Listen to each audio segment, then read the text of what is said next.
নমস্কার, আমি সাগরিকা। আজকের টপিক হচ্ছে যে প্রথম যখন আমি সম্বলপুরি শাড়ি পরি এই উড়িষ্যায়, তখন আমার কেমন অনুভূতি বা ফিলিংস হয়েছিল। দেখুন, এই যাত্রাটা দেখো এই যাত্রাটা এতটাও সহজ ছিল না যে আমি অরিজিনাল যে সম্বলপুরি শাড়ি আছে সেটা পরতে পারবো। এটা আমার স্বপ্ন পূরণ হয়েছে 2024 সালে। আমি প্রথম সম্বলপুরি কটন শাড়ি অরিজিনালটা পরার সৌভাগ্য হয়, সেটাও শুধুমাত্র আমি বিজনেসে এসেছি বলেই। তার আগে যখন আমি পড়েছিলাম তখন 2020 সালে নকলি সম্বলপুরি শাড়ি পরেছিলাম। তো ওইটা যখন আমি পড়ি তার কিছু ক্লিপ আমি তোমাদের সাথে শেয়ার করবো, তাহলে তোমরা বুঝতে পারবে আসল আর নকলের তফাৎটা কোথায়।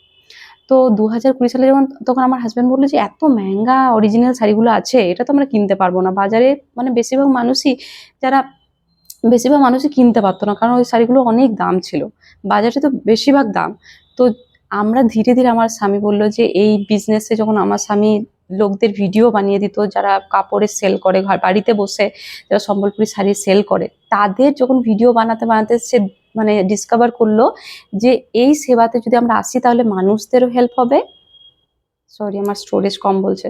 তো মানুষদেরও হেল্প হবে, তারাও কম দামে জিনিসটা পেতে পারবে।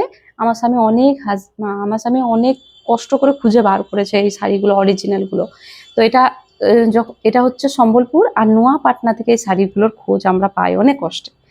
তো তারপরে যখন আমরা বিজনেসে এন্টার করি, তো আমরা নিজেরাও সেই শাড়িগুলো পরতে পারছি আর মানুষদেরও আমরা কম দামে অ্যাফোর্ডেবল প্রাইসে দিতে পারছি। আর আমাদের একটা হ্যান্ডলুমের সেবা করা হচ্ছে মানুষদের জন্য। তো আমাকে এত ভালো লেগেছিল, কি বলবো বন্ধুরা তোমাদেরকে, যখন আমি সম্বলপুরি শাড়িগুলো যখন ভিডিওতে দেখাই বা আমি পরি, এত হালকা কমফোর্টেবল লাগে না যে কিছু পরে আছি। অনেক সুন্দর ফিলিংস হয়েছিল, যেগুলো আমি ওয়েস্ট বেঙ্গলে এমনি শাড়ি দেখিনি লাগছিল। আমি সব শাড়ির প্রেমে পড়ে যাই কিছুটা ছেড়ে, এত সুন্দর শাড়িগুলো। তো তোমাদেরকে কিছুটা ক্লিপ দেখাই, তাহলে তোমরা বুঝতে পারবে। এরপর তোমাদেরকে বলবো যে এই একটা জিনিস আমাকে অবাক করেছে, আর সেটা কি সেটা তোমরা পরের এপিসোডে জানতে পারবে। তো আজকের মতো ভালো থেকো, সুস্থ থেকো, টাটা।